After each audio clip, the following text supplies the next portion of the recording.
Team Jackson, what's happening?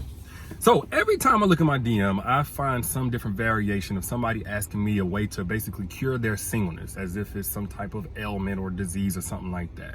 And first off, let me say this. I'm not one of those, like, if you want a relationship, then you're a bad person, or you have low self-esteem, or you need to love yourself more, or anything like that. I'm not one of those people that's going to shame you for wanting companionship. I think that's a very valid life goal, is to want somebody to give love to and receive love from. Nothing wrong with that. But like any goal, when I think of achieving something, I say, what puts me in the best position to achieve this goal?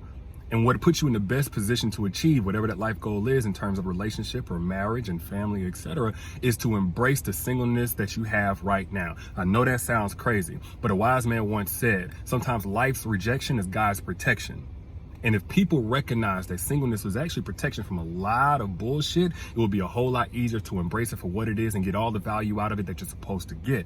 Like, singleness protects you from things like investing into somebody who's still changing into who they're going to be. A lot of times we talk about people who pull the mask off or trying to fool you. No, some people will present their authentic selves to you, and then you invest your authentic self and your feelings and your emotions and your heart into somebody that's going to change into a person you would never date. You would never vibe with, you would never trust, you would never be attracted to. Singleness protects you from those feelings that last longer than a relationship. You know, you finally got your money right, you feel like your business is taking off, or you got you got momentum on your career, whatever it is. So you're like, yeah, I'm ready for a relationship. Well, guess what? Singleness protects you from somebody that would compromise that.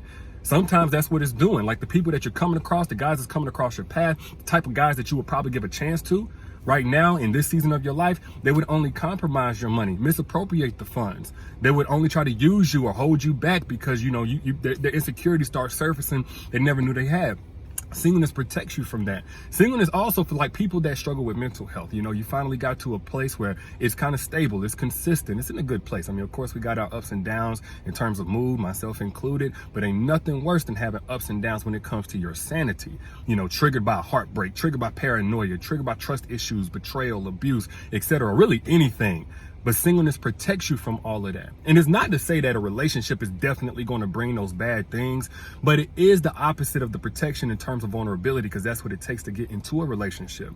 And let's be honest, like the odds are not in your favor to swing a home run on the very first try when it comes to a relationship. Like there's going to be some toads or whatever you want to call it, frogs you have to kiss before you get to that prince.